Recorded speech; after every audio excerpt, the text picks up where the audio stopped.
Nerd Reactor, roll out. All right, Timo, Izzy, how's it going? It is going great. Fantastic. Nice. Yeah. All right, so let's talk about Altered here. This kind of like alternate world, and I guess the first question I want to ask is just for you, Timo. This world, the class, the system, fighting the system, and genetics, and then the sci-fi, the tech stuff. What was like the inspiration for that? Well, the inspiration really comes very much from the world around me and sort of what's in the zeitgeist, what's in the horizon, where the technology is driving us, what is sort of brewing underneath there, and then kind of trying to pick up the ones that become the construction blocks of the story. And to me, obviously, it was this fast speeding technological progress that we are doing, and also the fact that we are starting to turn from digital more and more into us humans, like what it is that we can do to better us as a creatures, as humans, and alter us and change us, and how and to whom we give that access to, and with what what it is that it means to be human, and how far are we going to be able to give that. So that sort of started to spark the idea of the story, and then eventually it started to turn into this story of these two sort of underdogs in the world fighting against the oppressive world around them. And that's always a very inspiring topic for me, and that's how Leon and Chloe came together as a characters. Yeah.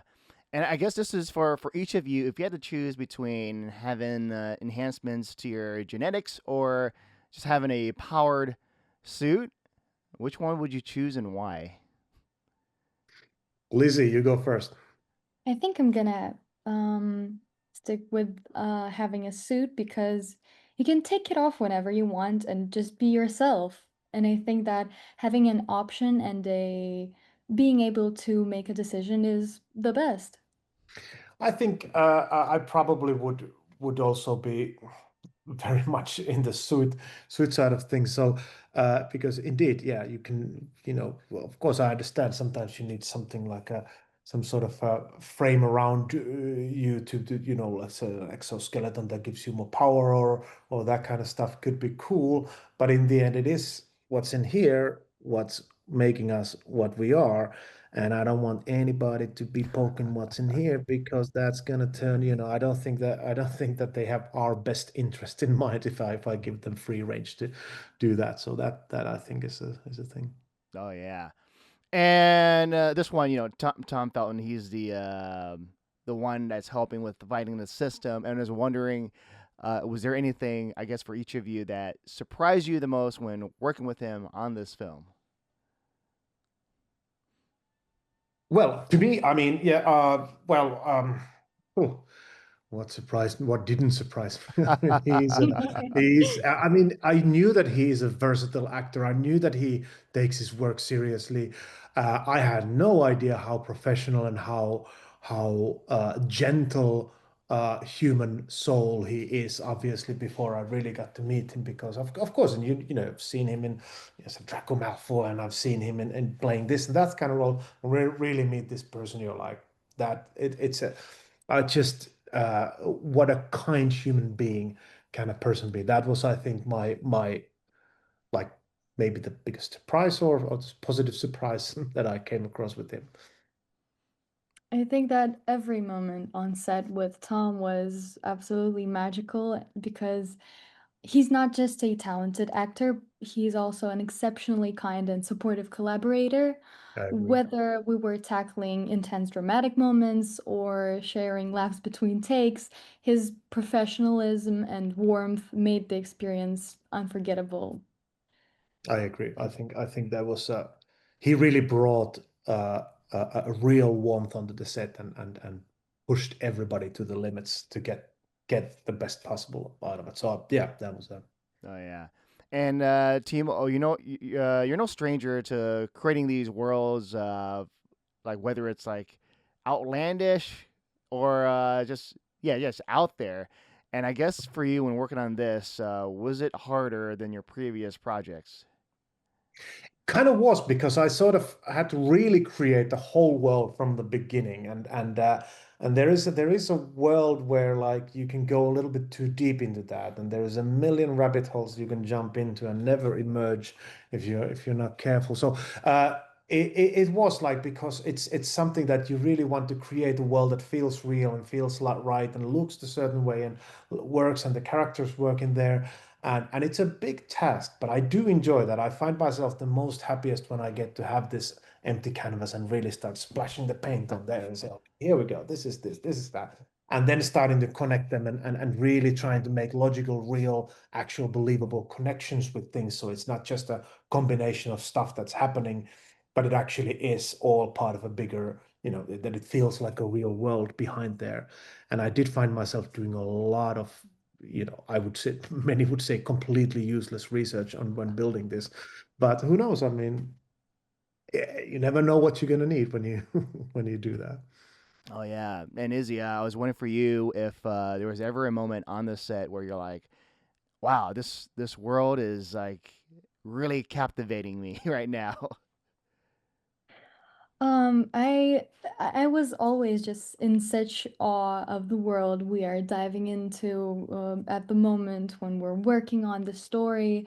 And it truly was a great journey. I absolutely loved every moment on set, and I think that the world is beautiful. It's very interesting and deep, and to be able to look at this world from such different perspectives as specials, as genetics, it's so interesting. And the more you ask yourself questions about this world, the better it is. And so I think that's it.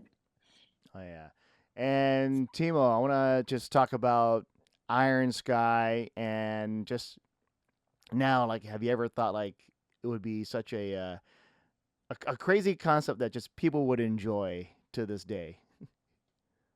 Iron Sky was something that, it was an idea that was born in a sauna in Finland with a bunch of friends. Let's make a film about Nazis on the moon. Absolutely never in 1,000 years we believed that A, we would ever get to really make the movie, and B, anybody would ever get to see the movie.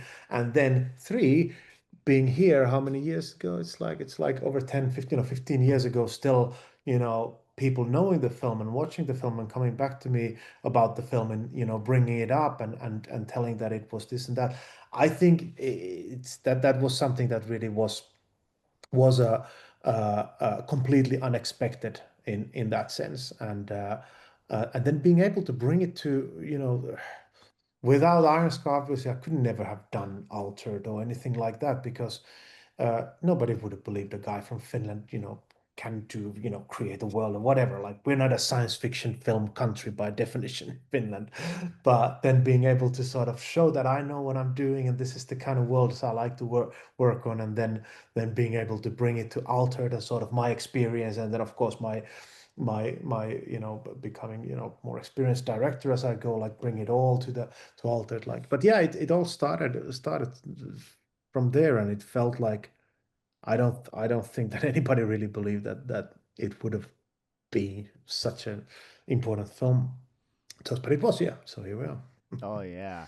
I guess my last question would be I just want to touch on like just Finland and whether like you would notice or each of you would notice like, oh, this is like a Finland made product and I want to support it. And I believe Remedy Studios is from Finland based studio. Correct, yeah. The Yeah. remedy is Finland. We have Angry Birds are from Finland. We have a couple of other things from Finland, but Finland is not like, we're not the entertainment powerhouse, and kind of have never been. And obviously, it's good to know that. I mean, this I can't say that this is a Finnish film per se, as such, but I think the Finnishness of my sort of dark sense of humor or something somehow sparks these projects. But yeah, I mean, Finland's always been a little bit of a weird cat when it comes into entertainment. But there's some pretty cool stuff coming from here, like Sisu is also a finished movie. Oh yeah, Uh, yeah.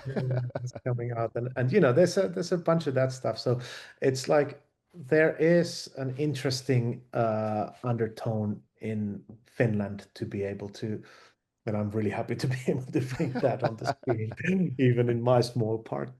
Oh yeah. But I just want to say thank you for taking the time for doing the interview, and can't wait for everyone else to watch the movie when it comes out. Fantastic. Thank you very much, Sean, Thank and you so much. All very right, yeah. nice talking with you. Same Okay, here. cool. Take care.